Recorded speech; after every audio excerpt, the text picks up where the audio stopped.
no sé, más de 10 años, cerca de 15 años que nos conocimos con Damián, y siempre me impactó la manera de llegar a las pymes. Tiene hoy, yo creo que es la persona que más conoce de la economía de las pymes, que más las vive, que más las siente, y creo que para nosotros es un gusto tenerlo. Digo nuevamente en casa porque, bueno, ya ha estado otras veces con nosotros, hoy la primera vez de esta forma así virtual, pero es un gusto, Damián, tenerlo nuevamente. Y bueno, te dejo toda la audiencia virtual que está atenta de escucharte. Bueno, Roberto, gracias. Daniela, agradecer a Gastón, Roxana, Uriel. Quiero decir unas cosas, un par de conceptos antes de arrancar mi presentación. Siempre me encantó ir a la Cámara de Comercio, como vos dijiste, está este formato que esta maldita pandemia nos lleva. Y la realidad que siempre que voy a La Matanza me siento feliz, porque yo fui a laburar a La Matanza durante mucho tiempo. Invité para esta charla, no sé si se habrán podido conectar, la gente de Quinta Fondo, ustedes recordarán que yo desarrollé esa marca, estaba en La Matanza, industria, calzado, indumentaria. Invité a la charla a la gente de Luna Chiara, que también trabajé también en el área de calzado. Bueno, asesoré a muchas empresas de industria en La Matanza. Están la gente de Rasti, me estaba diciendo, los de Imare, les agradezco la presencia, y seguramente muchísima gente más que me voy a olvidar y estará presente acá, y espero que disfruten de esta charla. Yo les cuento lo que vamos a hacer. Voy a hablar sobre cuestiones macro, después sobre cuestiones micro. Ninguna de las conferencias mías que estamos dando son igual una a la otra. Es más, son totalmente diferentes y con información actualizada al momento. Así que los invito a que se tomen un café, que se tomen un mate, y después con Daniela vamos a estar dispuestos a las consultas, si les parece. Perfecto. Yo no sé si ahí están viendo mi presentación. ¿Se ve ahí perfecto, Roberto, Daniela? Se ve perfecto. Sí. Perfecto. Bueno, yo la pongo así en pantalla partida porque me va llegando información en línea, entonces también voy compartiendo eso. Bueno, vamos a arrancar. ¿Cómo arrancamos? Bueno, arrancamos por estas famosas curvas que nosotros damos permanentemente en la TV respecto del aplanamiento, el aplanamiento de las curvas de contagio. Estos son datos de China, Estados Unidos, Italia, Japón, España. Las curvas tienden a aplanarse. En el caso de Argentina, el nivel de contagios esta última semana viene con un crecimiento muy importante. Llama la atención que en el caso de Italia se hayan liberado actividades económicas, y el último sábado tuvieron 153 muertos y fue su número más bajo desde el inicio de esta pandemia. El mundo está muy complicado, y bueno, esta escala logarítmica que vemos también muestra la tasa de duplicación de contagios, ¿no? Que lo mostró también el presidente de la Nación. El presidente de la Nación casi nos educó un poco respecto de qué implica la tasa de duplicación de contagio, y la ciudad de Buenos Aires es la ciudad más complicada, pero la realidad que el conurbano bonaerense y donde están ustedes, como es la Matanza, no deja de ser un foco de conflicto, el primer cordón del conurbano. Ayer hablábamos, lo entrevistamos a la tarde, por ahí lo vieron, a Sergio Berni, ministro de Seguridad, y nos contaba, bueno, el inconveniente que esto está generando respecto de el transporte de la provincia a la ciudad de Buenos Aires, vuelta de la ciudad de Buenos Aires a la provincia, con casi 1 millón de personas diarias, cuando duplicaba ese número, pero no dejan de ser 1 millón de personas diarias las que se están trasladando. Caídas del Producto Bruto Interno en todo el mundo. Este es un cuadro de China, cuánto se espera que caiga el Producto Bruto Interno. Fíjense que estaría en el orden del 5,7% en un escenario, un crecimiento del 5,7% en un escenario optimista. Recordemos que las tasas chinas llegaron al 10%, la alta dependencia argentina para la venta de commodities en China es muy importante, también obviamente nuestro socio brasilero. Y me gustaría ver un poco dónde está parada la economía argentina desde el punto de vista macroeconómico y qué es lo que nos viene pasando, al menos en los últimos años. Miren este cuadrito, es interesante, es un cuadrito del Congreso Económico Argentino. y muestra Argentina, Canadá, Australia, Chile y Uruguay, y las barras en rojo son los años en los cuales la economía de estos países cayó. Fíjense que Argentina, casi desde el año 1999 hasta ahora, viene teniendo solamente desde el 2004 al 2008 en crecimiento y después ciclos de crecimiento y caída permanentemente, y ahora desde el año 2008, 2018, 2019, 2020, 2021, estaríamos entrando en una recesión en L muy profunda, ¿no? Con caída del Producto Bruto Interno, que nos llevaría a estos niveles. Este también es un informe del Congreso Económico Argentino que muestra cómo la línea azul es la línea de Argentina. Fíjense lo que es el crecimiento de nuestro ingreso per cápita desde 1880 a 2018. ¿Qué es lo que ven ahí?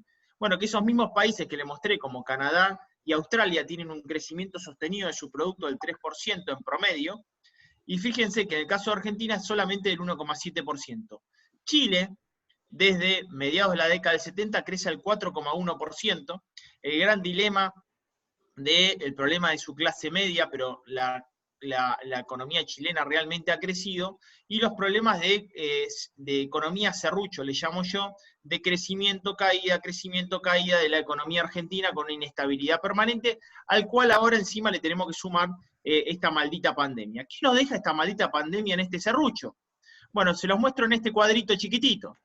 Fíjese, en el lado izquierdo del cuadrito muestra que la caída del mundo, de la economía, generaría un rebote. Es decir, ven ahí unos puntitos que muestran un rebote en B. Es decir, el mundo iría a una caída profunda de la economía y rebote en B. En el caso de Argentina, sería una L. ¿Por qué una L? Bueno, porque continuaríamos en recesión más prolongada, porque la realidad es que Argentina está con deuda de reformas estructurales pendientes muy importantes, tributarias, laborales, de financiamiento, de falta de ahorro, de un gasto público elevado, bueno, una serie de distorsiones macroeconómicas a las cuales también, y lo vamos a hablar en esta conferencia, tenemos el gran problema de nuestra deuda externa, la imposibilidad de financiar ese gasto público y déficit fiscal con los mercados externos. ¿Qué más tenemos para mostrarles? Bueno, la evolución del PBI. INVEC muestra, hay diferentes fuentes que les voy a tomar, pero INVEC muestra que la caída del Producto Bruto Interno podría llegar hasta el 12%. O sea, este año el Producto Bruto Interno podría llegar hasta una caída del 12%. ¿Qué sería caer el 12% o el 10%? Sería casi estar en una caída igual o peor a la caída que tuvimos en el año 2002. ¿Lo ven en este cuadrito? Es claro, lo ven ahí en el cuadrito. Estaríamos en los niveles de caída de nuestro Producto Bruto Interno del año 2002. Ven ahí 2002, 10,9%. Estamos en un escenario de caída en el mes de abril del orden del 15-16% si tomamos GRA Consultores, que ahora se los voy a mostrar, y podríamos llegar a un escenario de caída entre el 10 y 12%. ¿Cuándo vamos a saber cómo viene la evolución de la caída del Producto Bruto Interno? Hoy, cuando cerremos nuestra conferencia a las 16 horas. A las 16 horas el INDEC va a informar el EMAE. El EMAE es un anticipador del Producto Bruto Interno, pero del mes de marzo. Y obviamente la caída en el mes de abril ha sido mucho más intensa, porque de alguna manera en el mes de marzo había algo de actividad económica. ¿Por qué les digo esto y por qué muestro este dato? Bueno, este es un informe de GRA Consultora. GRA Consultora es la consultora que estuvo en su momento, perdón, el Gabriel Rubinstein, que en su momento trabajó con Labaña, en el gobierno de Néstor Kirchner, y fíjense que las caídas del Producto Bruto Interno, el EMAE, justamente de abril, a él le da una caída del 15% del Producto Bruto Interno abril 2020. Es la caída más grande, escuchen, la caída de un mes más grande de la historia de Argentina. ¿Cuáles serían otras caídas grandes las cuales deberíamos remontarnos? Bueno, en mayo de 1982 caída del 5%, en abril de 1989 caída del 4,9%, en diciembre del 2001 caída del 3,2% en ese mes. Por lo cual, abril ha sido, como ya lo he comentado en algún momento, y lo han visto también en la televisión, quien se ha robado el mes de abril, y yo creo que a los que más le ha pasado eso es al sector económico, al comercio y la industria, sin ninguna duda, y a la economía en general. Este es un informe también de INVEC, muestra que Argentina, desde el año 2012 hasta la fecha, está en esta inflación. Y ahí ven, en esos cuadritos, en esas caídas en V que yo les estoy contando, esa caída serrucho, por eso se llama caída en serrucho, ven como la economía crece y cae, crece y cae. Ven que es totalmente gráfico la caída de nuestra economía, pero además es una caída con inflación, poder adquisitivo, pérdida del ingreso por parte de los habitantes, caída del Producto Bruto Interno per cápita, como les estaba mostrando. Y obviamente, nuestra economía, tanto industrial como comercial, depende mucho de lo que pasa con la demanda, esa demanda agregada. Y demanda agregada no solamente es consumo, demanda agregada es inversión. Es fundamental la inversión en un país para que el consumo sea sostenible. Y cuando los límites del ahorro, vos te comes el ahorro público y nos comemos el ahorro privado no está disponible para la inversión, en algún momento llegamos a esta restricción enorme para financiar el crecimiento. ¿Qué dato más podríamos ver de la macro? Bueno, este es un dato de Libertad y Progreso que muestra también, muestra otras fuentes, caídas que podrían estar del Producto Bruto Interno entre el 8,3 y 15%. Otra fuente, o sea, este año nuestra economía podría caer entre el 8,3% y 15% del producto. Todos muy en línea proyectando esta caída. ¿Qué implicaría eso? Bueno, como lo dice en el graph, retroceder de 10 a 15 años. Estaríamos en el año 2007, en retroceso del Producto Bruto Interno. ¿Qué es el Producto Bruto Interno? Bueno, es la cantidad de bienes y servicios que producimos. La matanza obviamente tiene una participación enorme en el sector industrial, por ejemplo, de la provincia de Buenos Aires, pero también de la participación en el país. ¿Y qué implicaría esto, Damián? Bueno, implicaría que si nos tomamos el DeLorean del Volver al Futuro y vamos al año 2007, la diferencia es que los bienes y servicios producidos en ese año serían iguales a los bienes y servicios producidos en el año 2020, pero con 5 millones más de habitantes. 5 millones más de habitantes. Es decir, tendríamos que distribuirnos lo mismo para 5 millones más de personas. ¿Eso qué significa, Damián? Es igual a pobreza, porque los recursos son escasos.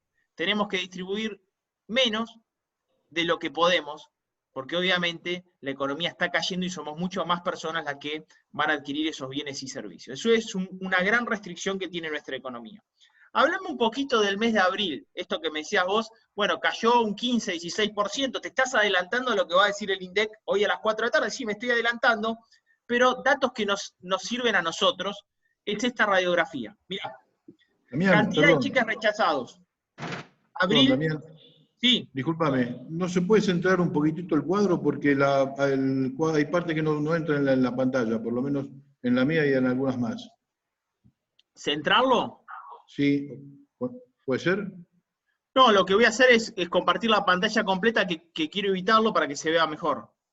Pero espera que la comparto. Queda el cuadro de la derecha, queda partido a la mitad. Afuera. Sí, pará que voy a compartirlo. A veces se me traba la pantalla, ahí voy a compartirla completa. Si se llega a trabar, vuelvo a la otra. Bueno, acá les muestro. Ahí les muestro. Ahí tienen la cantidad de cheques rechazados en el mes de abril. Fíjense, acá tienen la cantidad de cheques, la cantidad de no pagados es la línea roja. Fíjense que ya en marzo venía el crecimiento. Y fíjense, en términos nominales, los montos no pagados en el otro cuadro. El cuadro vos tenés en la izquierda la cantidad de cheques y en la derecha el monto de los cheques. Es un gran dato de INVEC que muestra que obviamente, además de la caída del Producto Bruto Interno, tenemos muchos problemas en la cadena de pago. Es decir, ¿cómo hace la economía para sostenerse si encima los stocks que hemos vendido no están teniendo la devolución del dinero correspondiente para que la economía siga funcionando? Es un gran dilema. Vamos a seguir, vamos avanzando en todo esto. Bueno, el Estado quiso ser garante. Quiso de alguna manera tratar de alivianar el peso de esta última filmina que yo les mostré. ¿Y cómo fue? Bueno, en principio se dedicó mucho más a lo social, jubilaciones, planes sociales. En segunda instancia, ¿a dónde? Bueno, en segunda instancia fue el IFE, ingreso familiar de emergencia. Y en tercera instancia, ¿cuál fue? Bueno, fueron las pymes, con un fracaso, porque la realidad es que la asistencia al crédito del 24% no se le otorgaba a nadie, los bancos no la otorgaban. Miren cómo fue pasando el tiempo. Y en cuarta instancia, casi te diría quinta instancia, ¿qué es lo que pasó? Bueno, en la quinta instancia apareció el crédito tasa cero a los monotributistas y autónomos. Damián, ¿cuántos se otorgaron? Esta semana, dato esta semana, 200.000. Y ahora ampliaron para que el monotributo A, más o menos son 140.000 monotributistas, se le puede otorgar ese crédito. Pero reitero, la cadena de pago está muy complicada. Y los que han sacado, si bien se ha incrementado el otorgamiento de la tasa del 24% y se ha incorporado la garantía, todavía los bancos demoran mucho en otorgar este tipo de créditos, que son justamente los que permiten de alguna manera reconvertir esta cadena de pago destrozada y financiarse a esa tasa del 24%. ¿Qué es la diferencia entre ser Italia, Alemania, Japón, Reino Unido, con Argentina? Bueno, fíjense que los paquetes fiscales de Alemania respecto del Producto Bruto Interno es del 34% del producto, Italia el 34% del producto, Japón 20% del producto, y Argentina, que está haciendo un esfuerzo enorme el Estado, pero un esfuerzo enorme el Estado, apenas llega al 4% del Producto Bruto Interno. O sea, para el Estado el esfuerzo es enorme, para las pymes ese esfuerzo no alcanza para lo que nos está sucediendo en nuestras economías, en nuestros negocios, en nuestras industrias. Desgraciadamente esto es lo que está sucediendo. Encima de todo esto tenemos este problema, el problema de la deuda externa, que es un capítulo muy importante, porque esto define no solamente el tablero macroeconómico en Argentina, sino también la capacidad argentina de financiarse en los mercados externos. ¿Dónde estamos parados, Damián? Porque el viernes es el día D, el viernes vence ese bono por 500 y pico de millones de dólares, si no lo pagamos entraríamos en default. Bueno, parecería que entraríamos en un default negociado, llámenlo, sería algo así.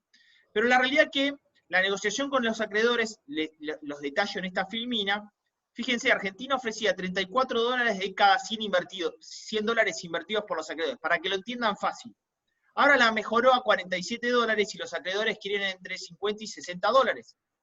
Es decir, para negociar habría que llegar a 50, 52 dólares por cada 100 dólares invertidos, como para simplificarlo, porque obviamente hay cupones de pagos de intereses, cuándo se va a adelantar las amortizaciones, en Argentina quería pagar el primer cupón recién en el 2023, todo esto entra en la negociación. Entonces, fíjate que el gobierno propuso 3 ofertas, donde hay periodos de gracias, y los cupones vencidos, los cupones de intereses, y requiere la adhesión del 66% de los bonistas, de los acreedores de la deuda de Macri, y el 75% de los bonistas de los acreedores del kirchnerismo, que vienen en algunos casos del año 2005. Es tamaña la negociación, y la realidad es que en una semana, por más rediseño de oferta que hagan, no se podía llegar a lograr semejante negociación. Entonces, vamos hacia un escenario de postergación, pero negociando, y con el mazo de las cartas dando. O sea, de alguna manera Argentina va a continuar negociando con la expectativa de que aquellos bonos que no pagó entren en negociación y los futuros bonos a pagar ya estén dentro de la futura negociación, que eso es lo que todos esperamos. ¿Cuál es la mayor preocupación para nosotros, los ciudadanos de a pie, pero también para los bonistas? ¿Cuál es el programa económico? ¿Es posible proyectar variables económicas en medio de la pandemia? Esto también se habla en la mesa de negociación. Si nosotros somos pymes, también nos pensamos, ¿cómo se hace? ¿Qué va a suceder con el gasto público? ¿Qué va a pasar con la emisión monetaria y la inflación? Muchas inquietudes que obviamente la gente de a pie quizás no se hace, nosotros que somos empresarios y somos empresarios pymes, nos hacemos y tenemos esas mismas inquietudes. Los bonistas también las tienen. No les quepa ninguna duda, porque en definitiva la capacidad de repago argentina depende sobre muchas de estas variables, ¿no? Ahora, ¿cuál es el cuadro macroeconómico que nos está dejando la pandemia? Reitero, Argentina, lo dijo Kristalina Georgieva, no lo dije yo, ¿Argentina era un paciente de riesgo en términos de la pandemia?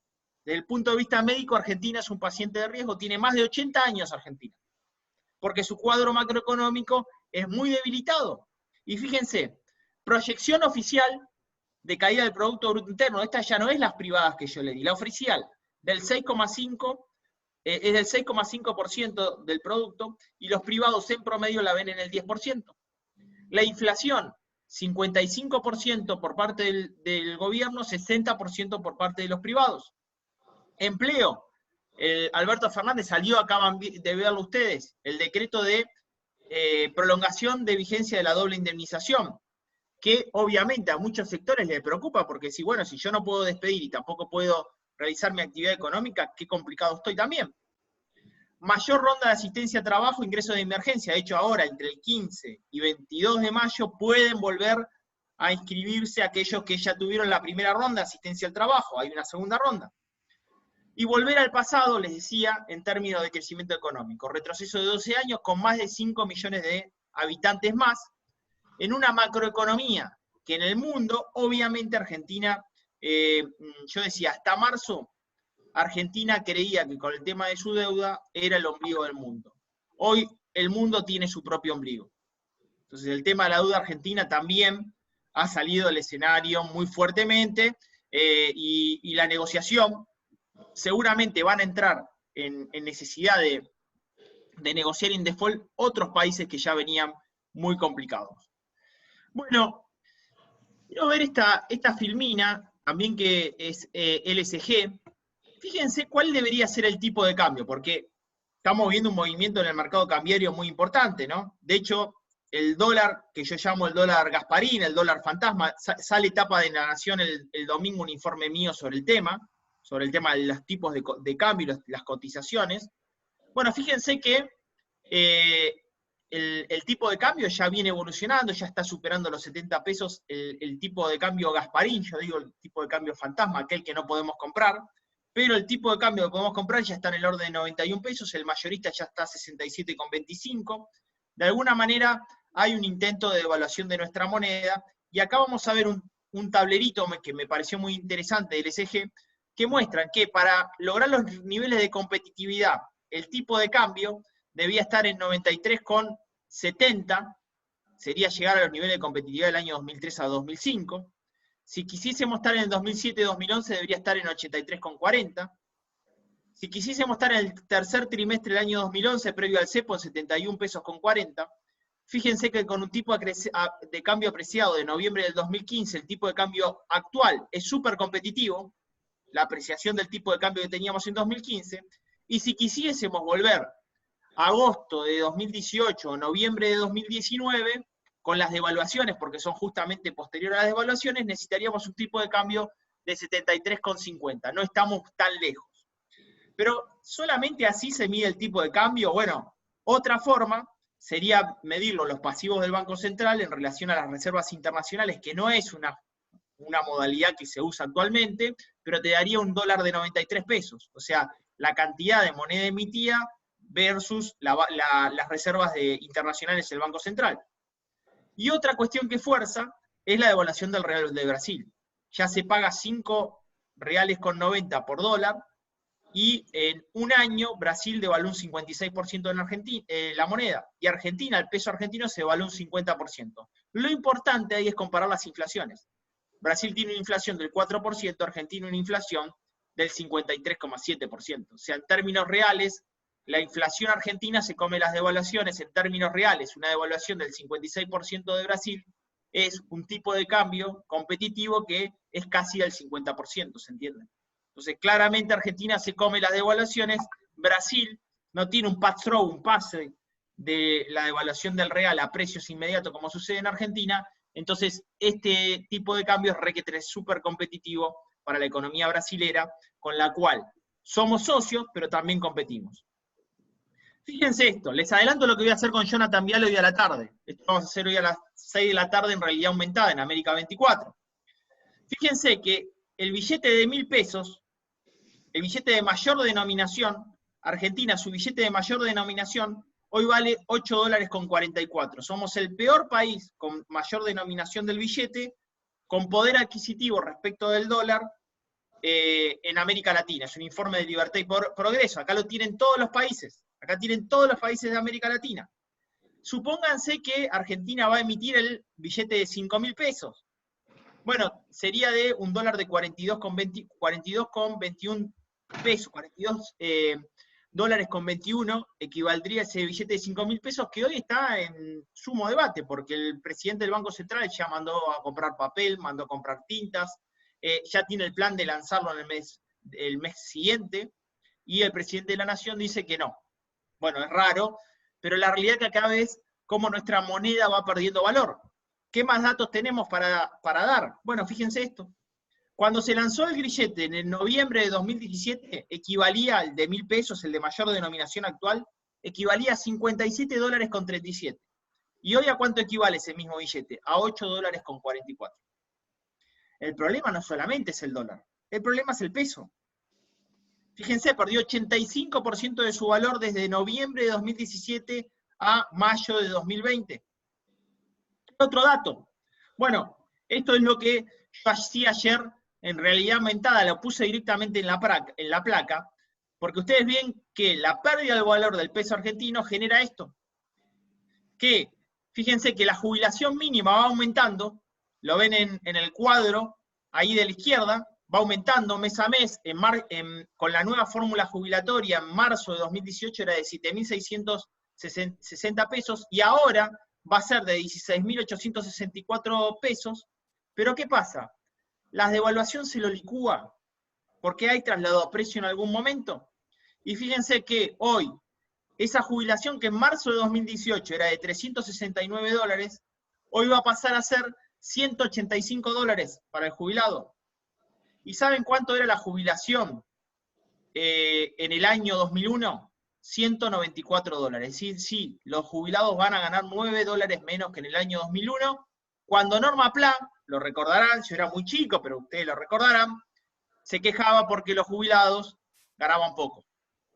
Pasaron 20 años y seguimos con el mismo debate. De esto dependen 16 millones de personas hoy, porque encima de ese ajuste depende la jubilación, depende la asignación universal por hijo, depende de todos los planes sociales, depende de las pensiones graciables. Y otro dato importante, ¿por qué Damián pierde el valor del peso, pierde valor frente al dólar? ¿Por qué se devalúa ese peso frente al dólar? Bueno, mira, también lo vamos a ver hoy. Fíjate, Argentina, inflación 53,8% en 2019, Brasil 4,4%, Colombia 3,8%, Chile 3%, Paraguay 2,8%, Perú 1,8%, Bolivia 1,47%, Ecuador en deflación 0,07%. Somos únicos. Somos únicos. A lo único, también le estamos buscando las mismas recetas que nos llevaron a ser únicos también, ¿eh? También sucede eso. Actividades. Les hice un cuadro macro, vamos a ir ahora a la micro, porque lo que nos interesa también es decir, bueno, ¿qué hacemos nosotros en la micro? Pero fíjense, esto es un muy buen informe de Yeral que muestra en el cuadro vertical, ahí bien, la variación real de la facturación desde el 12 de marzo al 12 de abril. Y en el cuadro horizontal ven los empleados por cada rama. Entonces ven, ¿qué nos interesa a nosotros? Bueno, por estar en la matanza, obviamente nos interesa mucho la industria manufacturera y el comercio, que entre ambos, obviamente son los mayores empleadores del país. Fíjense en que tenés entre 1 millón y 1.200.000 empleados en cada rama. 1.200.000 comercio, o 1.100.000 comercio, y 1.100.000, 1.200.000 industria, y en la matanza obviamente una participación muy grande. Pero bueno, no solamente porque detrás de estos sectores hay otros sectores que tienen un gran nivel de participación, como inmobiliario, como transporte y almacenamiento, como enseñanza, educación. Bueno, hay muchos sectores invisibilizados, ¿no? Las ventas minoristas, de acuerdo a la CAME, lo habrán visto, tuvieron la peor caída en su historia. Peor caída en su historia. Fíjense, acá tienen el cuadro abajo, en el cuadro horizontal, donde ustedes pueden ver que la caída fue del 57,6% en el mes de abril, y no hay desde la serie de medición una caída tan abrupta como la que hemos vivido en el mes de abril. Cuando ahí se me trabó la presentación, ¿eh? Es lo que a veces me pasa, así que vamos a tener que... Ahí va. Bueno, cuando vemos el tema del formato, digamos, de las ventas minoristas, fíjense que todo lo que no queríamos hacer, todo lo que nos negamos a hacer durante mucho tiempo, hoy estamos dispuestos a hacerlo. Comprar online, pagar online, estudiar online, ver videoconferencias online, gran convocatoria acá de la Cámara de Comercio de la Bandad, todo lo que no hacíamos, estamos hoy dispuestos a hacerlo. Trabajar en home office, chief office, o sea que los jefes también puedan administrar las empresas de sus oficinas. Y les doy más datos, porque lo importante es saber cómo actuar ante este contexto. Bueno, estos son datos de un marketplace como Mercado Libre. Y fíjense que la cantidad, no solamente es de parte de la oferta, sino la cantidad de nuevos compradores en Argentina, con la pandemia, es del 40% de nuevos compradores más. Dato increíble, ¿eh? 40% más de nuevos compradores. Dame más datos. Esos nuevos compradores, Damián, en la participación por categorías, nosotros estamos en La Matanza, Mercado Libre es el sitio más importante. ¿Cómo los podríamos ver? Y esto también se refleja obviamente por fuera de Marketplace, que puede ser Mercado Libre, pero obviamente por el nivel de participación de lo que es Mercado Libre es un dato más que representativo. ¿Por qué es representativo? Primer sitio del mundo es Amazon. Segundo es eBay. Tercero es AliExpress chino. Sexto es Walmart. Y séptimo es Mercado Libre. Y fíjense cuál es lo que más, los nuevos compradores estos que ingresaron por categoría, ¿qué es lo que compraron? Cosas que no se pensaban en la vida, ropa, bolsas y calzado, accesorios para vehículos, celulares y telefonía, deportes y fitness, computación, belleza, cuidado personal, salud y equipamiento médico, y una de las categorías que más crece, y ahora lo vamos a ver en detalle, es alimentos y bebidas, consumo masivo. Pero bueno, la industria también está vendiendo por estos canales. La industria vertical y horizontal. La propia industria vendiendo online, los propios comercios que también le compran a la industria vendiendo online. Eso también hay un problema de intereses. Ampliámelo más, Damián. Esto es lo que más creció en un top 50 de las ventas en Latinoamérica. Fíjense, en la pandemia, cubrebocas o barbijo 818%, gel antibacterial 150%, audífonos 85%, suplementos alimenticios 70%, cuidado de la salud 66%. Obviamente limpieza en el medio de la pandemia tiene una participación muy amplia, pero no hay ninguna categoría de las 50, ustedes lo pueden ver, lo pueden disfrutar mejor desde su casa, la filmina, porque la están viendo ampliada. No hay ninguna categoría que haya bajado de 2 dígitos. Ustedes se dan cuenta que CAME midió ventas físicas, ventas online, y promediando, porque obviamente la base de participación de la medición de CAME es mucho más físico, las ventas cayeron 57,6%, y acá no hay ninguna categoría que no crezca más de 2 dígitos. O sea, cómo el online claramente está moviendo el mundo comercial minorista e industrial. Esto es un informe de Taquión que me gustó, que lo cito bastante. ¿Cómo estaba preparada nuestra industria para funcionar en el actual contexto? Y fíjense que el promedio general es del 6,75%, pero si vamos a comercio y retail es del 5,6%. O sea que de 1 a 10, 5 es la calificación que se da al propio sector respecto de la preparación para poder funcionar con esto que yo les muestro. Dame más datos. Fíjate, en el medio del coronavirus, en el negocio, ¿cuál es la calificación que se le da para las diferentes categorías? Impacto en la continuidad de delivery de productos y servicios, 5 de cada 10 de calificación. Mala. Migración de ventas a canales de comercialización digital, 5,3. Malo. Impacto en la adecuación del management a la compañía en la nueva realidad, 5,8. Necesidad de organización y equipos en forma remota, una buena calificación, por lo menos un 6. Necesidad de adecuación de procesos y herramientas, 6,4. Y volumen de negocio, ¿cuánto varió su facturación? En base a la consultura, 6,9%. Acciones tiene identificadas el sector PYME. Fíjate, tecnologías y procesos, 59,6%. Cambiarlos. Gastos, 46,3%, venta o canales, 44,1% del total, inversión en infraestructura e inversión, 29,8%, y adecuación de la cantidad de personal, 27,1%. Y cuando se le pregunta al universo PYME, este informe de Taquión, ¿en cuánto crees que se resuelve la crisis en el sector empresarial debido a la pandemia? Fíjense los datos.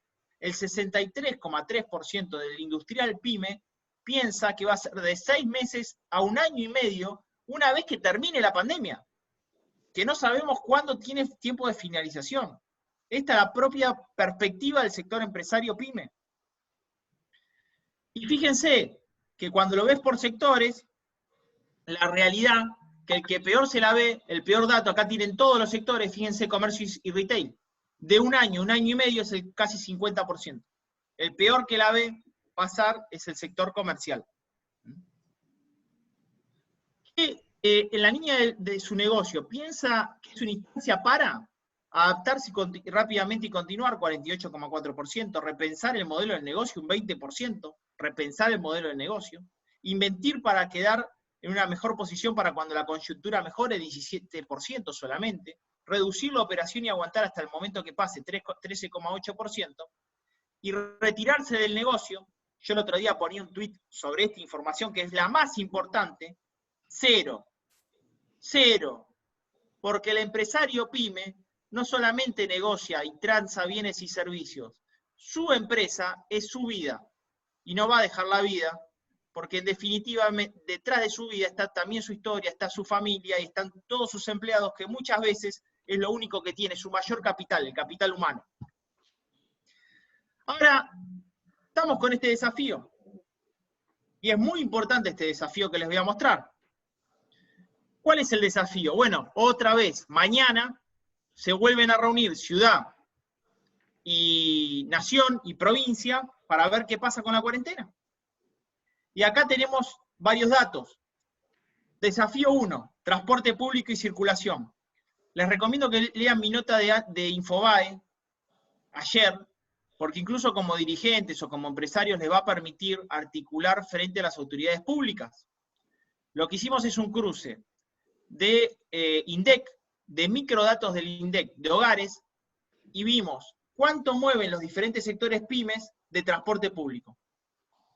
Es un informe muy interesante para que lo vean, ayer salió publicado en Infobae. Entonces van a ver por sector cuánto es lo que mueve cada sector industrial, pero cada rama de actividad en transporte público entre Capital Federal y Provincia de Buenos Aires, que son obviamente ustedes sector involucrado.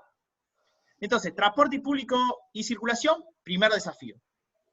Segundo, dispersión de la demanda, porque claramente se abrieron más locales comerciales. ¿Cómo esa demanda se distribuye? Eso es lo que veíamos, que los horarios de concentración en esta cuarentena son por la mañana entre 11 y 1 del mediodía. Horarios de la demanda, y la realidad que en horarios de la demanda nosotros no vimos una locura con la apertura de actividades comerciales. No vimos un desmande en la ciudad de Buenos Aires, de hecho se relevó, ahora les voy a dar datos. Nivel de actividad de empleo, ¿cuánto mueve el comercio respecto del total del empleo en esas ramas que se abrieron? Y esta famosa desafío de la nueva normalidad, que en realidad yo digo que es una siempre y constante anormalidad. Es una nueva anormalidad, no es una normalidad. ¿Por qué una anormalidad?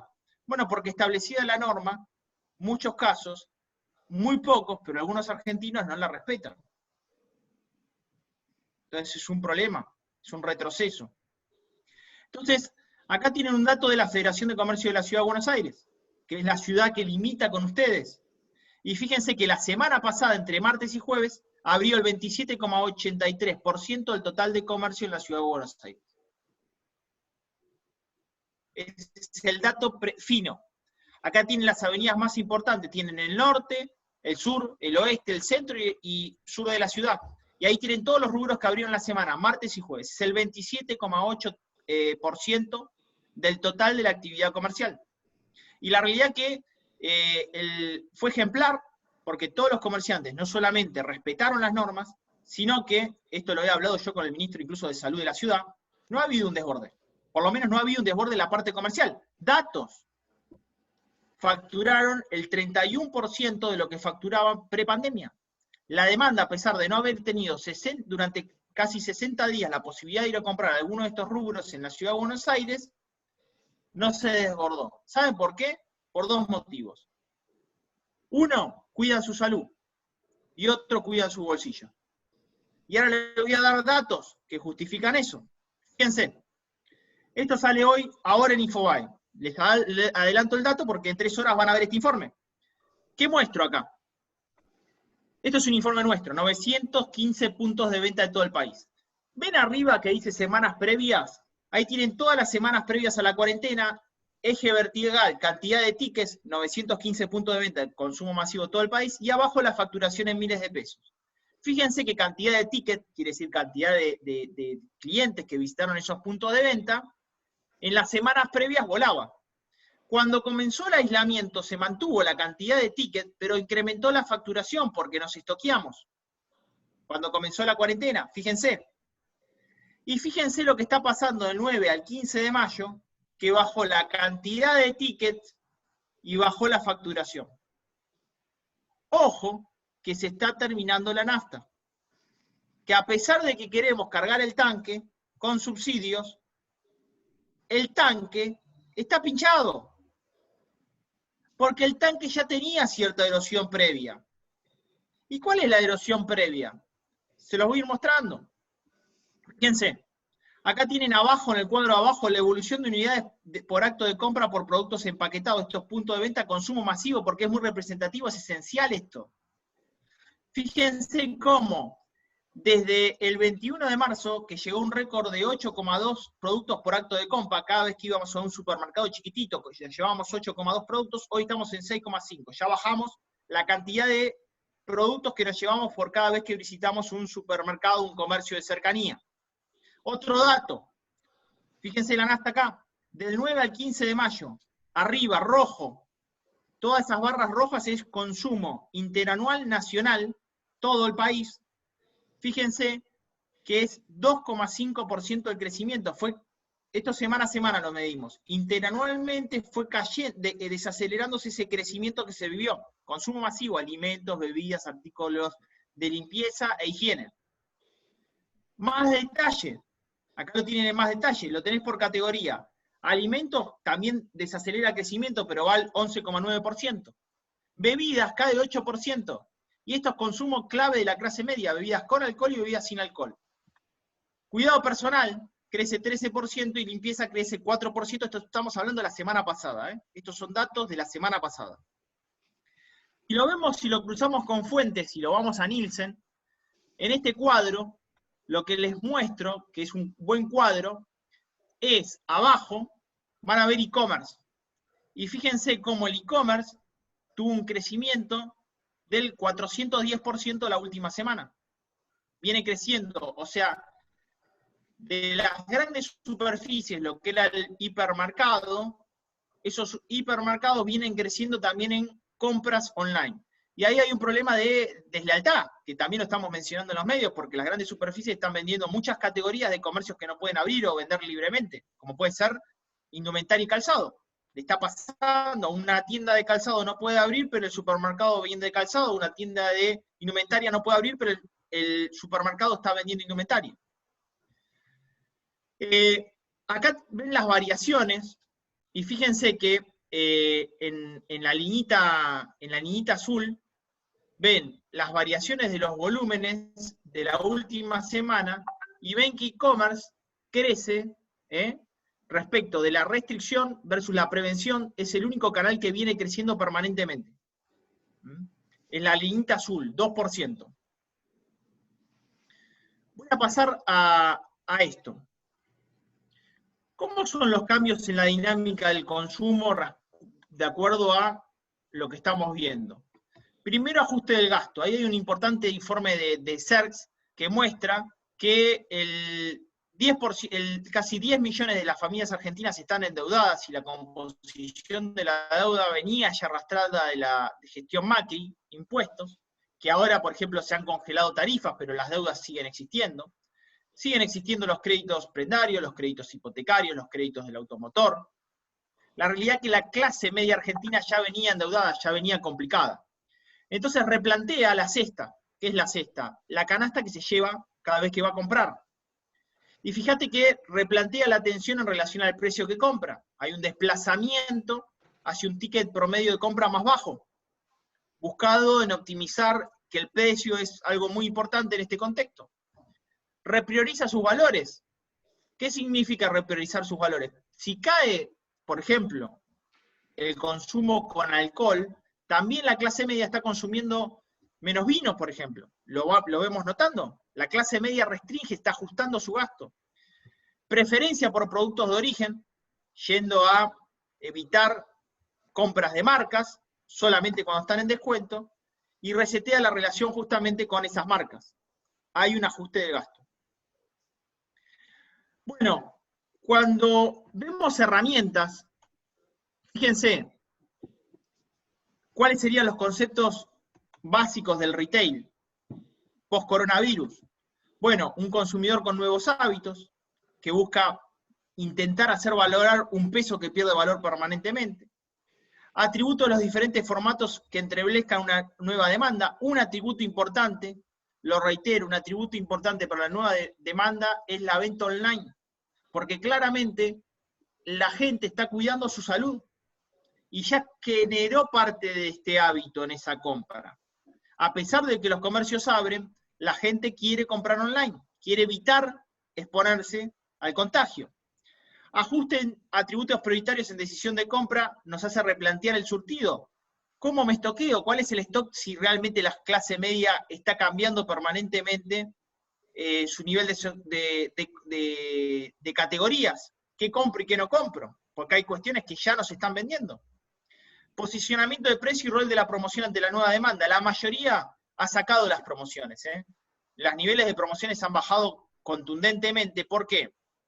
Y este es un dato estratégico. ¿Por qué han bajado los niveles de las promociones? Porque no estamos pudiendo elegir dónde comprar. Tenemos que comprar en la cercanía. La promoción lo que hace es incentivar a que la demanda pueda elegir y decir, bueno, hay promoción fuerte en tal local, a 3 kilómetros de mi hogar. Perfecto, voy a comprar, pero no puedo. Por lo cual ha bajado también el nivel de promociones. Restricciones y distanciamiento social impacta sobre la velocidad, eficiencia y costo de la cadena de abastecimiento, lo hemos visto. También esto ha perjudicado fuertemente al sector industrial. Y la omnicanalidad, que para mí llegó para quedarse, pero con algunas salvedades que les voy a mostrar.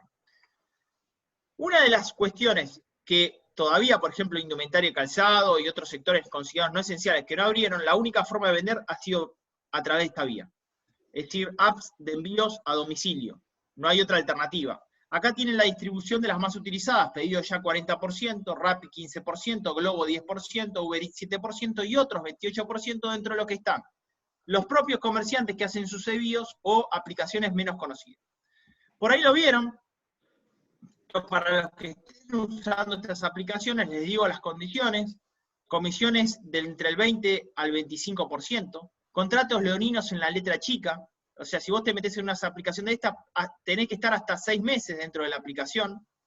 Y si te vas de la aplicación antes de los 6 meses, tenés que pagar hasta 50.000 euros de multa. Globo es una aplicación europea, por ejemplo. Hay que tener cuidado. Y fíjense que los porcentajes de todas esas aplicaciones son iguales. Compro un kilo de helado. Voy a La Matanza y compro un kilo de helado que me lo envíen. La aplicación gana por el consumidor que va a pagar ese envío, pero el heladero de 700 pesos tuvo que pagar 25% de comisión masiva, 211 pesos. El IVA del helado, 122 pesos. Y fíjense que al heladero recibe 366 pesos. Y tiene que pagar el alquiler, los empleados, la materia prima, los servicios y claramente los impuestos nacionales, provinciales y municipales. Muy difícil poder sobrevivir una actividad comercial que obviamente se ve mermada con los datos que les digo, con este tipo de aplicaciones. Una pizza. Compra una persona o una pizzería, una actividad que le bajó 15% están vendiendo de pre-cuarentena las pizzerías. Compra una pizza por una app de delivery. 500 pesos. Comisión 25%. 151 pesos con 25 es lo que le cuesta, lo que se lleva a la aplicación. De IVA 105 pesos, el pizzero recibe 243 pesos, con obviamente todos los gastos, y les recuerdo que si la aplicación, un comerciante hace la operación ahora el 20 de mayo, la aplicación le devuelve los 500 pesos, o sea, de la operación se paga el 1 de junio. sea, los primeros 3 días hábiles después del mes siguiente. O sea que también hay problema de liquidez. Le dejo esta aplicación porque es una herramienta interesante. Hasta el 1 de junio no cobra esta aplicación, Pini se llama, comisión. Yo hablé con ellos, porque me gusta dejar herramientas, y me dijeron que, digo, bueno, está bien, yo sugiero a los comerciantes que se anoten en esta aplicación. Perfecto. ¿Y qué pasa después de junio? Bueno, nuestra idea es cobrar 10% de comisión, no del 20 al 25%. Por lo cual lo dejo como herramienta que me parece interesante. Dame pagos, billetera digital. O sea, tenemos que vender por mercado online, tenemos que hacer envíos por apps y tenemos que utilizar billetera digital. Inevitable porque, reitero, esta nueva anormalidad o nueva normalidad, como quieren llamarla, requiere estas 3 herramientas básicas: vender online, pagar con billetera digital y hacer el envío. Kame Pagos lanza esta aplicación y hice el siguiente trabajo. Primero, ¿cómo es una venta tradicional? Bueno, se pone el importe acá en 1.000 pesos, se presiona compartir, una vez que se baja la aplicación es fácil, y lo pueden compartir directamente el link de pago, por ejemplo, en WhatsApp de un cliente, o en una red, o en el contacto que les envíe. El cliente directamente cliquea ahí, pone sus datos de tarjeta y hace la operación de compra. ¿Cómo sería una operación de compra con alguna de las tarjetas o billeteras digitales presentes en el mercado? Fíjate, Mercado Pago por tarjeta de débito nos cobra de comisión 5,99%. Todo Pago te da las 24 horas el monto de la operación y te cobra 4,6%. Kame Pago te los da a las 48 horas y te cobra 1,9% de comisión. Si fuese una operación de crédito, Mercado Pago te cobra 5,9% de comisión, Todo Pago te cobra 4,6% de comisión y te lo devuelve a las 24 horas, Kame Pago te cobra 2,9% de comisión, la mitad de Mercado Pago, y te lo devuelve a los 10 días. Esto va a depender obviamente de la necesidad de liquidez del comerciante, el tiempo del dinero también es importante, pero tenés la mitad de comisión en Pago, en Kame Pagos. Y si hacemos una operación de 1.000 pesos, Damián, vendemos 1.000 pesos, somos comerciantes y vendemos 1.000 pesos por alguna de estas plataformas, ¿cuánto me queda a mí? Bueno, te hice también el ejercicio, fíjate. Kame Pago, 927 pesos, Todo Pago, 944 pesos, y Kame Pago, 964 pesos. Si es en crédito, 927 pesos Mercado Pago, abajo Todo Pago, 973 pesos, y Kame Pago, 977 pesos, para que les quede clarito. Si alguno de los presentes sobre estas herramientas tiene alguna duda, inquietud, yo ahora voy a dejar los contactos, si puedo, porque otra vez se volvió a trabar la presentación. A ver. Espérenme un segundito. Ahí va. Tuve que salir de pantalla completa. Pero bueno, ahí tienen los datos de Kame Pagos, para los que lo quieran consultar, es info@kamepagos, o si no en el sitio web, que es kamepagos.com.ar. Ahí lo volví a subir. Esta misma aplicación tiene negocios cercanos, es muy importante la geolocalización por parte del comercio. Entonces, a través de esta misma aplicación, si se la bajan, reitero, la baja es gratuita, se la pueden bajar, es una app que está en Android, tienen esta aplicación que los pueden localizar. O sea, se puede localizar. Acá tienen todas las operaciones que pueden hacer, como oferente, pero también como demandante. Acá está una localización, puede ser en La Matanza, ahí se selecciona el negocio, y acá se incorporan los productos que uno quiere comprar. Acá pone retiro en comercio, envío a domicilio, se pone la comisión de 100 pesos. Es muy sencillito el uso de este tipo de herramientas. ¿Cómo es una cultura coronavirus y post-coronavirus? Bueno, pasamos de una cultura al desplazamiento, que era lo que nos pasaba pre-pandemia. Estamos en una cultura de aislamiento social. Estamos en una cultura de inmovilidad masiva y movilizada por las tecnologías digitalizadas. Una de ellas es la que estamos haciendo ahora. Vamos en camino a la cultura del distanciamiento social. Ya estamos en la cultura del distanciamiento social. Y lo más importante, ¿qué es lo que nos pasa por nuestras mentes cuando somos empresarios? Que yo digo que tenemos una tríada. Riesgo de capital en condiciones de incertidumbre y de ansiedad. Porque no sabemos este último punto cómo va a ser. La cultura del coronavirus en proceso. ¿Cómo va a ser eso? De hecho, estamos leyendo permanentemente, informándonos permanentemente y todavía no tenemos claro ni siquiera el virus. Ustedes vieron los datos de la OMC. La OMC va cambiando, la Organización Mundial de la Salud, respecto al comportamiento del virus. Parece que el virus no está en superficie, parece que el virus en realidad, decía ayer que los barbijos no son tan importantes. O sea, va cambiando permanentemente los protocolos o datos respecto del movimiento de este virus. Otro dato parecería ser que es un virus endémico, ya no es pandémico, que ya quedaría. Entonces, un cuadro de resultados nos daría esto, de esta conferencia. Nueva etapa de la vida económica, más que flexibilizar, tenemos que pasar a organizar. La palabra flexibilización demuestra de que muestra mucha complicación, la persona se siente que en la flexibilización se puede todo, y organizarnos nos permite que de alguna manera el compromiso colectivo social siga presente. Búsqueda de grises sociales. Ayer el presidente de la Nación Argentina marcó este gris social muy importante, que yo creo que como comunidad económica los estamos esperando, no más blanco y negro. Ayer el presidente de la Nación por primera vez dice, la economía es tan importante como la salud. Basta de este falso dilema. Lo dijo ayer, por suerte. Hemos descubierto una mayor eficiencia en el uso del tiempo en casa. También va a cambiar la demanda, pero también va a cambiar la oferta. Las relaciones laborales van a cambiar. Mejora de la productividad de muchas tareas que llevarán una nueva demanda del sector de servicios, sin ninguna duda. El desempleo este año pasaría del 8,9%, último dato del INDEC, al 14% a fin de el 2020, y ahí tenemos varias cuestiones para ver.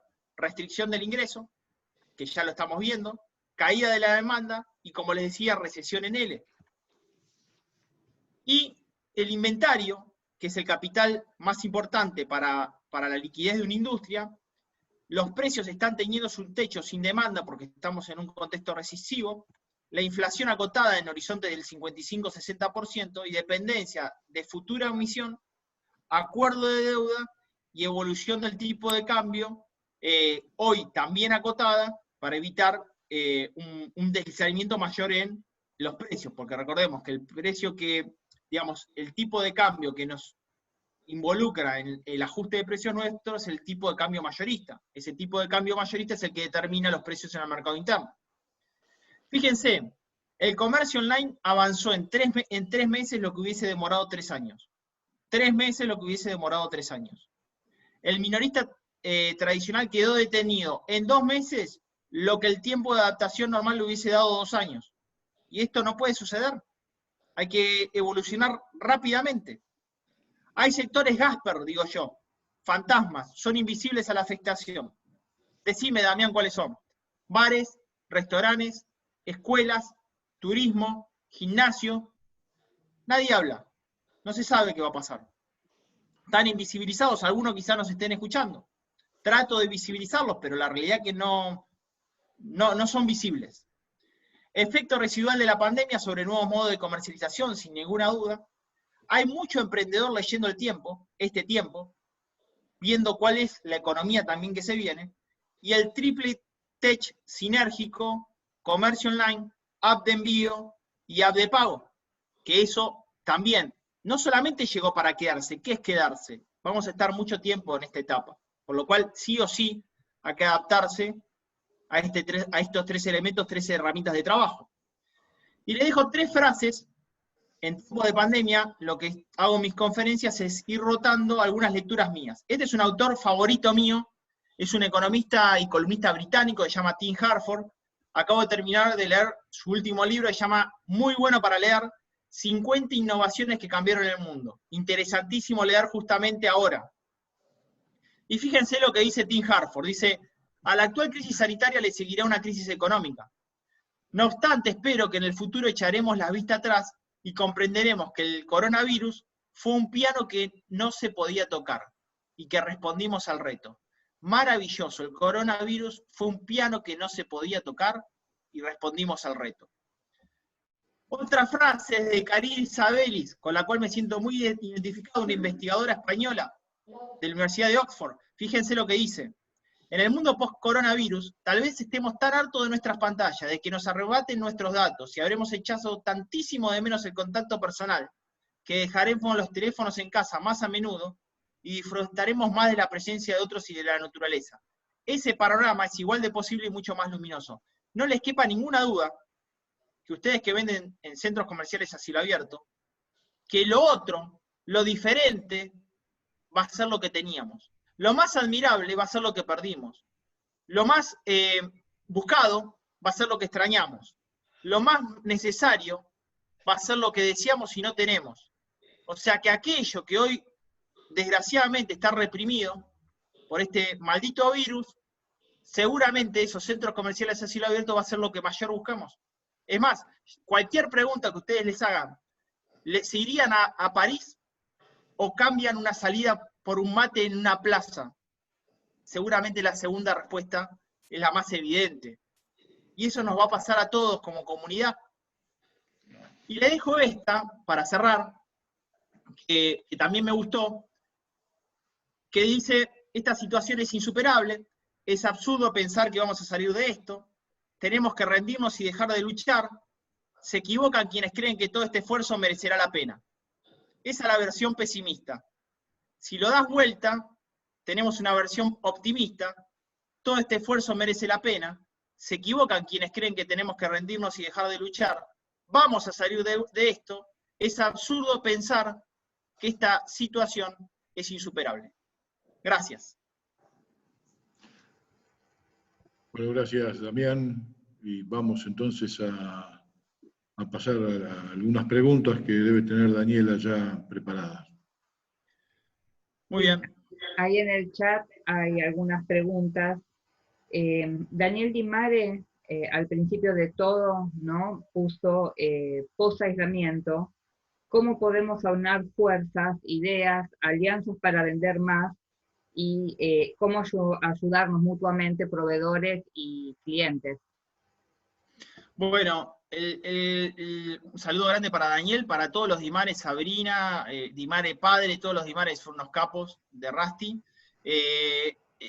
A mí me parece que el nivel de asociatividad tiene que estar ahora. No esperaría la pospandemia.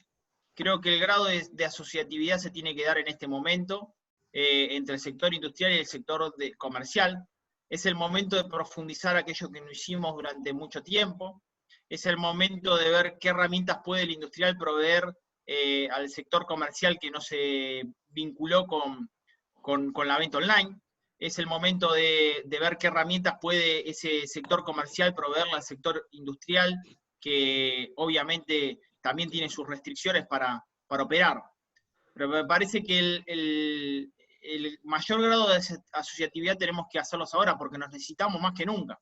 Y yo los datos que les muestro es que los volúmenes y una actividad recesiva implica que la alianza estratégica se dé en este momento, donde se vienen meses muy complicados para la economía argentina. Este es el primer tramo.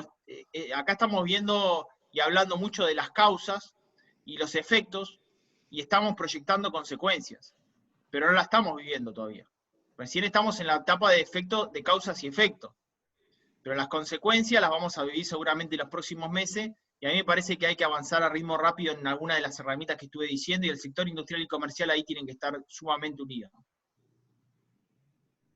Bueno, gracias.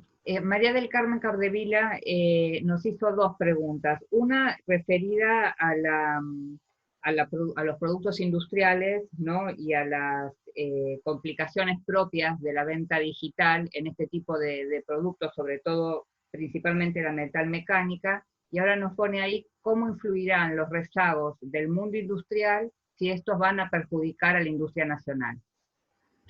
Bueno, primero también una gran seguidora ahí, María del Carmen, siempre por redes comentando, le agradezco mucho. yo creo que ahí tenemos una situación. El mundo se va a volver proteccionista sin ninguna duda, porque ya lo venía haciendo. China, Estados Unidos van a seguir con su guerra comercial, así como la vivíamos. Y el tema es la importancia de Argentina de generar un proceso de negociación de su deuda. ¿Por qué? Porque si el mundo se vuelve más proteccionista y Argentina realmente va hacia un proceso donde quiere comenzar a fortalecer su sector industrial nuevamente, bueno, también tener divisas es muy importante y financiar a esa industria en los mercados externos es muy importante, porque en definitiva si yo compro insumos, materias primas, bienes de capital, etcétera, necesito divisas.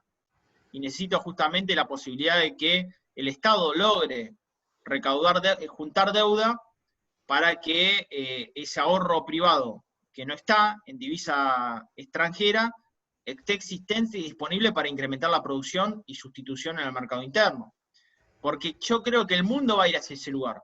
O sea, el mundo estaba muy globalizado, y fíjense que esa globalización con esta pandemia, no digo que tienda a quebrarse, sino que tiende a disminuir por los propios, incluso, restricciones que está teniendo la distribución y logística a nivel mundial, ¿no?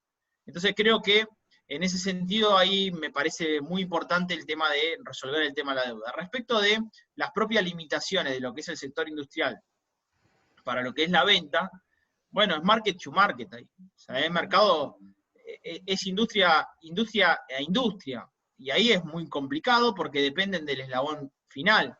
O sea, una persona que se dedica a la metalmecánica, una persona que se dedica a vender un repuesto del sector automotriz, claramente tiene una alta dependencia de lo que suceda en ese último eslabón. Y la realidad que ahí yo no veo mucha resolución más que se incrementen los niveles de financiamiento de bienes durables en nuestro país y se mejore esa relación. Que yo creo que va a tener que estar pensado dentro de lo que es el gobierno. Es decir, ustedes fíjense lo que para tomar un sector, ¿no? Lo que le está pasando al sector automotriz. De acuerdo a Cara, las ventas interanuales del sector automotriz cayeron 62%. Un auto, el más barato del mercado, una línea media-baja, vale 1 millón de pesos. Bueno, ¿quién está en condiciones de pagar 1 millón de pesos por ese auto? Y detrás de eso hay toda una industria y hay repuestos y accesorios, y además hay toda una industria, sector industrial que tiene que vender, por lo cual ahí el financiamiento va a ser clave, ¿no? Perfecto. Tenemos otra pregunta de Cristina Soto, que está relacionado con Came Pago, y ella pregunta si se puede enviar a través de Came Pago un botón de pago tipo link, como el que hace todo, como el de Todo Pago. Si es similar. Sí, le respondemos a Cristina, que se puede enviar perfecto, claro, lo mismo. O sea, tenés menor pago de comisión, la herramienta es la misma, y además tenés ahí el soporte de Came Pago, que reitero, es info@camepagos.org.ar para que se puedan comunicar, pero que se quede tranquila que es lo mismo. Por eso comparé las herramientas, tanto de Mercado Pago, Todo Pago, como Came Pagos. Lo puede hacer sin problema y obviamente la comisión, como les mostré, es más económica. Perfecto. ¿Tenemos tiempo para otras preguntas más? Sí. Carlos González pregunta, ¿cómo observas el mercado de la educación virtual? Bueno, hoy tengo un cuadrito respecto de cuáles son los sectores más beneficiados y más perjudicados en la pandemia, y obviamente todo lo que es telemedicina, teleeducación, todo lo que tenga que ver con la educación a distancia, viene en crecimiento. Yo estudié físico y a distancia. Hice grado y posgrado físico, maestría presencial y a distancia, pero en la Universidad de Ciencias Empresariales y Sociales en nuestro país, y a distancia pleno hice doctorado, porque era en el exterior y no podía viajar. La realidad es que es algo que viene en crecimiento, no sustituye la presencia física. Yo creo que la modalidad física online es muy importante. Creo que se pierde mucho del sector con el alumnado. No es lo mismo que yo esté dando una conferencia en la Cámara de Comercio de La Matanza y que ustedes puedan comentarme a mí, que estemos en esta moderación y yo pueda involucrarme mucho más y profundizar más y quedarme y estar, esa relación grupal, colectiva, se pierde. inevitablemente se pierde esa energía colectiva que deja un aula. Y el intercambio futuro, porque esas redes que se construyen después no se separan más. Lo he vivido yo ahí en la Cámara de Comercio de La Matanza. Entonces creo que tiene muchísimo futuro, y obviamente en este contexto de pandemia es una forma de sostener esa actividad, pero me parece que obviamente en tiempos normales el mix es lo ideal, ¿no? Tanto lo físico como lo online. Perfecto. Walter Conforti nos pregunta cómo ve el futuro de los centros comerciales a cielo abierto y cuál sería el principal obstáculo a superar para estos cambios. Bueno, yo creo que nos faltó una etapa en los centros comerciales a cielo abierto que se va a tener que venir. Yo estoy en la Comisión de Comercio del Consejo Económico y Social de la Ciudad de Buenos Aires, de hecho dirijo esa comisión que todavía ni pudimos abrir. ¿Qué es lo que íbamos a trabajar en esa comisión este año? Bueno, el eje centros comerciales a cielo abierto, online, offline, o sea, físico, online. Creo que parte de lo que va a dejar la pandemia es la necesidad de que muchas herramientas digitales estén presentes en los centros comerciales a cielo abierto y en los puntos de venta. El mundo ya se mueve con pantallas touch en los puntos de venta, el mundo ya se mueve con esa comercialización física y online presente en el punto de venta, el mundo se mueve trabajando sector público y sector privado en la geolocalización en las propias cuadras, pero si hay algo que diferencia a la situación local de la global, en un centro comercial a cielo abierto en cualquier lugar del mundo, es que ese centro comercial a cielo abierto es único, insustituible, y tiene una raíz identitaria, social y cultural respecto de la comunidad económica que la alberga, que no se puede modificar ni se puede comparar. Un shopping es igual acá y en cualquier lugar del mundo. El centro comercial de La Matanza es único. Es como, yo digo, es como la huella de mi mano. Nuestra huella es única en el mundo. Un centro comercial, por la distribución de su comercio, por la oferta comercial, por el grado de social y cultural que tiene su demanda, es único. Y esos lugares, sin ninguna duda, van a volver y van a ser tan necesarios que es aquello que, reitero, extrañamos. Pero ojo, vamos a tener que cambiar la planificación respecto de lo que era, lo que pensábamos pre-pandemia con post-pandemia. Bien. Elizabeth Piacentini nos dice, ¿no?, que las mujeres estarán más afectadas para salir a trabajar, ya que deben abrir los colegios, ¿no? ¿Qué sugerís para que se ayude a la mujer? Bueno, saludo para Elizabeth también, que está ahí en Mujeres FECOA, y decirle que yo creo que el rol de la mujer hoy se está viviendo muy potenciado. ¿En qué sentido se está viendo muy potenciado? Que en la tarea hogareña también lo que se está viviendo es que el propio esposo está en la propia casa. Y la actividad económica invisible que se sostiene, que es casi el 30%, si nosotros pudiésemos mirar el trabajo de la mujer en una casa, representaría el 25% del producto de cualquier economía que no se mide, porque es invisible. Hoy ese trabajo en cierta medida se comparte, y la independencia de la mujer o autonomía de la mujer en materia de actividad económica es mucho más viable. De hecho, creo que en parte lo que va a dejar el home office es viejas luchas que tenían una batalla a ganar con mucho tiempo. Y creo que se va a adelantar los tiempos. Les explico cuáles. Una es que público de riesgo es considerado una mujer embarazada y hoy está trabajando en home office. Público de riesgo es una persona que tiene hijos en edad escolar y se está pudiendo quedar a trabajar en home office, y creo que el home office de alguna manera va a permitir que la economía familiar se mueva y la actividad no se interrumpa. Creo que también post pandemia el rol de la mujer va a cambiar en una actividad privada que le generaba un grado de independencia, pero una actividad de administración hogareña que la sujetaba para realizar esa actividad económica. Creo que eso es algo positivo que va a dejar esta pandemia respecto del rol económico activo de la mujer en la economía que viene. Muchas gracias. No hay más preguntas en el chat. Yo te quería hacer una última, que esta es mía, si puede ser. No. Sí. Vos hablaste de una tendencia de un mercado proteccionista, ¿no? Muchos de nosotros tenemos actividades industriales que tienen una gran competencia de importación. ¿Cómo podemos hacer para visibilizar que hay actividades que llevamos que hemos logrado transformar para los nuevos tiempos? ¿Cómo podemos hacer para unirnos y visibilizar la importancia que si se puede hacer acá en la Argentina, no se traiga de afuera? Bueno, la realidad es que en principio yo creo que el gobierno esto lo tiene claro porque tenemos una restricción externa muy importante, y es la cantidad de divisas que tenemos. O sea, no tenemos las divisas suficientes que teníamos, porque recordemos que en el anterior gobierno, en definitiva, nos endeudamos para generar parte del incremento de las importaciones. No hay más. Quiero decirles que no hay más. De hecho, frente al nivel de reservas de ahora, que son 42.500, 43.000 millones de dólares, las de libre disponibilidad son solamente 9.000 millones. Y después podés utilizar el swap con China, que también te permite intercambiar, pero lo que quiero decir es que Argentina tiene una escasez de divisa importante.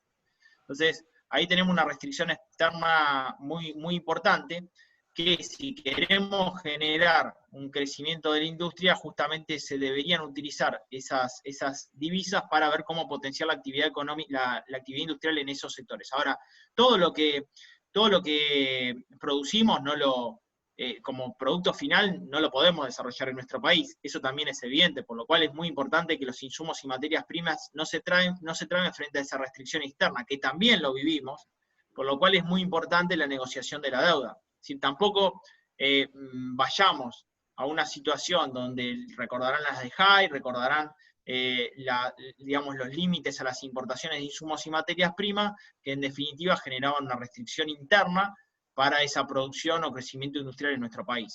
También lo vivimos esa etapa. Creo que si vinieron mejores, así, a nivel industrial, también deberían demostrarlo con no volver a esas cuestiones que dañaron la industria en el pasado, incluso queriéndola proteger.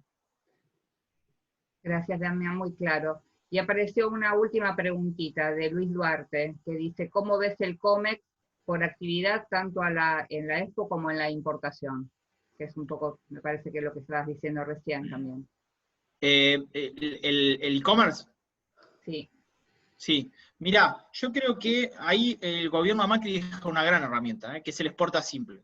El Exporta Simple creo que es una gran herramienta que hay que potenciarla, y yo creo que como Cámara de Comercio, cualquier Cámara de Comercio debería hablar con el sector de economía de la provincia, para que incluso se suban los límites de facturación, porque tiene límites de facturación el Exporta Simple. Creo que son 600.000 dólares anuales y 15.000 dólares por envío. Yo creo que subiría los límites para poder exportar, y eso generaría que un sector microempresario que aún no puede exportar por esa vía vea simplificados los trámites, y también veamos pequeños nichos que tengan un futuro exportador enorme. Para mí habría que triplicar esos límites del Exporta Simple, y me parece muy importante, pero muy importante, evitar que un microempresario tenga que pasar por trámites aduaneros, tener que contratar una consultora, toda, porque la realidad lo que hacemos es, en definitiva, generar una restricción mayor de potencial de divisa que podría ingresar a nuestro país si le permitiésemos a pequeños microempresarios tener facilidad para exportarlo. Perfecto, muchas gracias. Muy claro como siempre. Damián, antes de terminar, quiero hacer una aclaración para los que están escuchando. Vamos a armar una conferencia próximamente con la gente de Mercado Pago en la Cámara. Así que bueno, es para apoyar un poco todo lo que vos comentaste, y a los que le interesa, que lo vamos a tener en conferencia próximamente. Y por otro lado, bueno, agradecerte a vos por toda la claridad, por la sencillez con que nos explicás siempre las cosas, y bueno, seguramente volveremos a convocarte como lo hacemos cada tanto. Así que te agradecemos mucho y te deseamos que continúen así en esta senda de éxitos tuyas. Gracias. Bueno, primero los quiero felicitar. Dejo un mensaje también por la Universidad Nacional de La Matanza, que se comunicaron conmigo sabiendo que tenía esta conferencia y me pasaron información. Quiero decírselo también, Roberto, que es importante que ustedes también tengan el apoyo y legitimidad de la universidad local. Me han pasado información y están en permanente contacto. Les quiero agradecer, Roberto, tanto a Daniela como a Uriel y los que se han encargado de la convocatoria, que para un día a la tarde ha sido muy, muy buena y además de calidad. las preguntas han sido de calidad, y bueno, ya llevamos casi 1 hora y media, y para mí es un placer, y lo que digo yo, ninguna conferencia a mí intento que sea igual a la otra. ¿Por qué? Porque esto es muy dinámico, los datos van modificándose permanentemente. Así que agradecerles. Ahora yo sigo, si prenden la televisión ya me ven porque sigo en La Nación Más, con Eleonora, y después me voy con Jonathan Biel a las 18 horas, así que estamos en permanente comunicación, y cuando necesiten hacemos otra conferencia sin problema, Roberto. Bueno, un gusto. Gracias, Damián. Y gracias a todos por acompañarnos. Gracias, Abrazo Damián. grande. Gracias, gracias. Chau, chau. Chao.